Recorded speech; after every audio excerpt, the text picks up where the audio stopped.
Bismillahirrahmanirrahim. Assalamualaikum warahmatullahi wabarakatuh. Alhamdulillahirrabbilalamin. Wabihi nasta'inu ala umuri dunya waddin. Wassalatu wassalamu ala asyrafil anbiya'i wal mursalin sayyidina wa maulana Muhammad wa ala alihi wa sahbihi wa barik wasallim ajma'in, amma ba'du. Yang saya hormati Romo Kiai Haji Muhammad Idris Jamaluddin beserta ibunya Haja Muhimmah Falasifah selaku pengasuh Pondok Pesantren Al Muhibbin Putri. Yang saya hormati Bapak Haji Hanifuddin Mahdum beserta Ibu Khairatul Idawati selaku pencetus program aksi pasti literasi. Yang saya hormati juga Bapak Ahmad Nizomi selaku Mudir Madrasah Diniyah Pondok Pesantren Al Muhibbin Putri, dan yang saya sayangi Uma dan Abi serta teman-teman seperjuangan yang sekarang sibuk membuat video. Di sini perkenalkan dulu, nama saya Intan Faikotul Islam, biasanya dipanggil Intan. Di sini saya akan menjelaskan seputar Bahrul Ulum. Sudah bisa dia semua? Bahrul Ulum. Di sini judulnya Bahrul Ulum. Nah, Pondok Pesantren Bahrul Ulum Tababaras Jombang merupakan salah satu pondok pesantren tertua dan terbesar di Jawa Timur. Dengan kultur dan kesederhanaan yang mandiri serta kedekatannya pada masyarakat, dengan tetap mempertahankan nilai-nilai keluhuran dan prinsip-prinsip akidah ahli sunnah wal jamaah. Pondok Pesantren Bahrul Ulum itu terletak di Dusun Tambak Beras, Desa Tambak Rejo, Kecamatan Jombang, Kabupaten Jombang, Provinsi Jawa Timur. Pada tahun 2016, Pondok Pesantren Bahrul Ulum itu berusia 191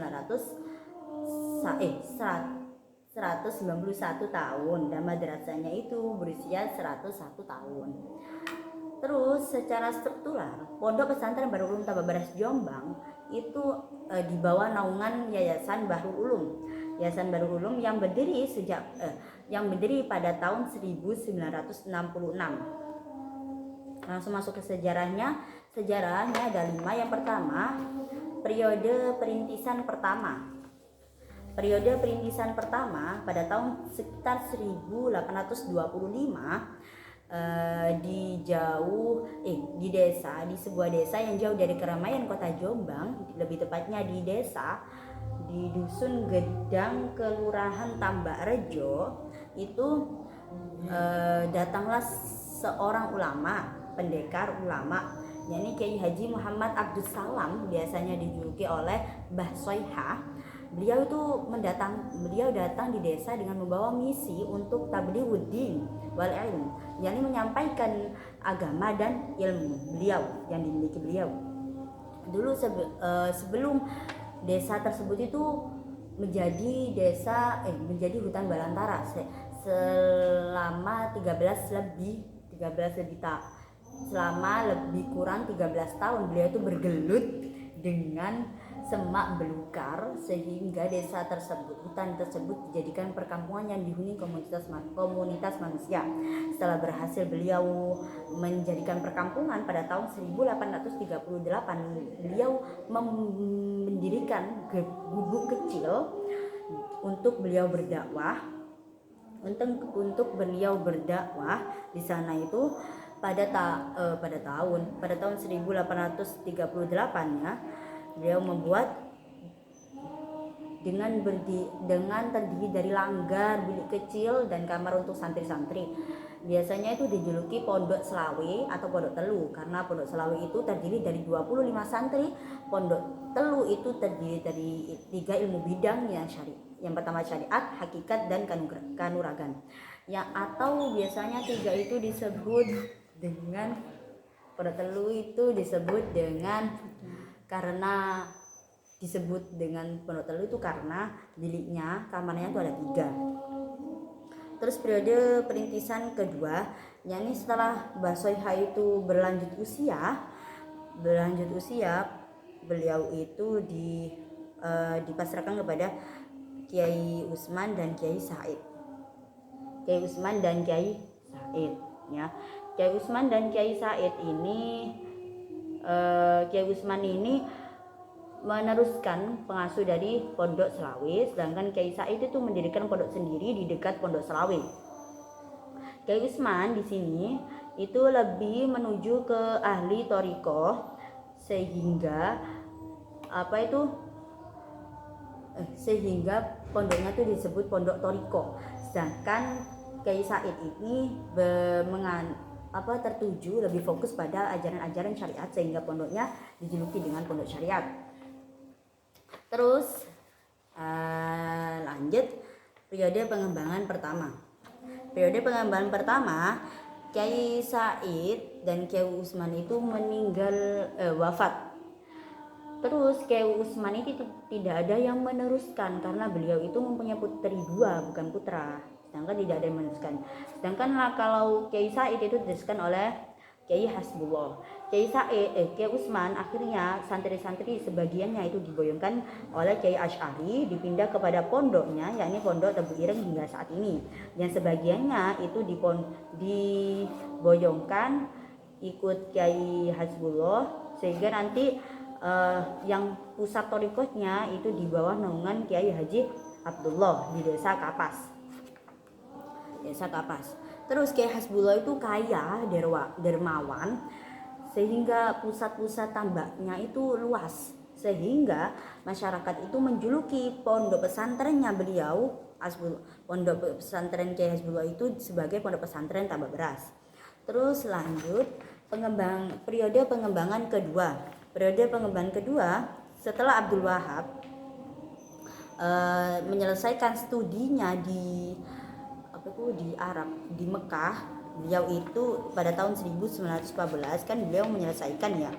Akhirnya beliau itu merubah sistem pembelajarannya, kan awalnya halaqah itu menjadi sistem pendidikan yang diserahkan kepada salah satu adiknya yang yakni Abdurrahim. Silakan kepada Abdurrahim. Kemudian Abdul Wahab itu mendirikan, semakin kembang pesat madrasah, beliau mendirikan madrasah yang dinamai dengan Madrasah Mugirfan pada tahun 1915.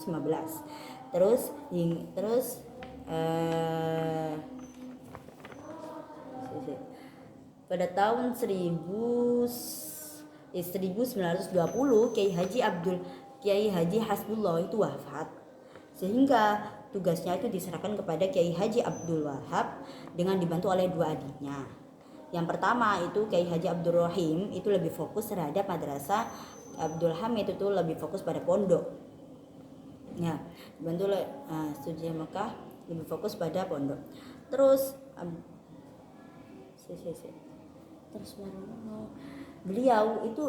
beliau ngapain? Beliau itu meneruskan berkiprah kepada organisasi, sehingga beliau itu mendirikan organisasi diskusi yang dinamai Taswirul Afkar, dan mendirikan juga Nahdlatul Wathon, sehingga sekarang menjadi Nahdlatul Ulama pada tahun 1926. Kemudian beliau mendirikan Pondok Pesantren Putri Al-Latifiyah, utusan dari Latifah ibunya sendiri pada tahun 1942. Lanjut periode ketiga, setelah Kiai Haji Abdurrahim wafat pada tahun 1943, beliau itu memasrahkan tugas-tugasnya terhadap kedua adiknya yakni Kiai Haji Abdul Fattah dan Kiai Haji Abdul Fatih. Abdul Fatih ini mengurusi madrasah, Abdul Fatih ini mengurusi pondoknya. Semakin pesat perkembangan pendidikan, itu langsung Kiai Haji Abdul Fattah itu membangun madrasah di dekat rumahnya, yakni MII, yakni Madrasah Ibtidaiyah Islamiyah. Terus berubah nama menjadi MI, Madrasah Ibtidaiyah. Terus pada tahun 1944 atau 1945 itu membangun madrasah putri yang dinaungi oleh istrinya Kiai Haji Abdurrahim. Pada tahun 1951 Kiai Haji Abdul Fattah membangun pondok pesantren Putri Al-Fatimiyah. Terus pada tahun 1956 itu membangun madrasah mu'alimin mu'alimat 4 tahun. Terus Kiai Haji Abdul Hamid wafat sehingga tugas-tugasnya dipasrahkan keduanya. Terus akhirnya namanya itu berganti Mu'alimin Mu'alimat, itu ditambah 6 tahun sehingga namanya diganti Madrasah Mu'alimin Mu'alimat Atas pada tahun 1964. Terus perintisan dari Kiai Haji Abdul Fattah, perintisan untuk perguruan tinggi, beliau mendirikan Al-Ma'had Ali pada tahun 1974. 3 tahun kemudian Abdul Fattah itu meninggal dunia, wafat pada tahun 1977. Beliau memasrahkan tugasnya terhadap Kiai Haji Muhammad Najib Abdul Wahab. Muhammad Najib Abdul Wahab ini mengembangkan lagi Al-Ma'had Ali ini pada tahun 1985 diganti dengan nama STIT, yakni Sekolah Tinggi Islam Tarbiyah.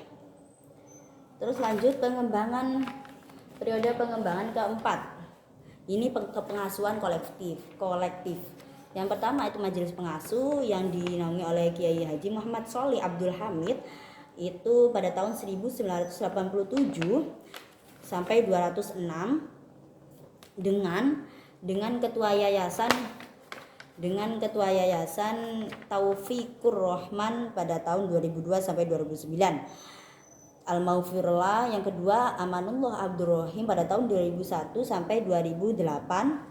Yang ketua yayasannya itu awalnya Taufikur Rahman dan Fatullah Abdul Malik. Terus Al-Maufirullah majelis yang kedua majelis pengasuh itu Muhammad Hasib Wahab. Terus pada tahun 2009 sampai sekarang. Ketua yayasan pertama yakni Kiai Haji Taufikur Rahman pada tahun 2002 sampai 2009. Terus yang kedua Fatullah Abdul Malik pada tahun 1998 sampai 2002.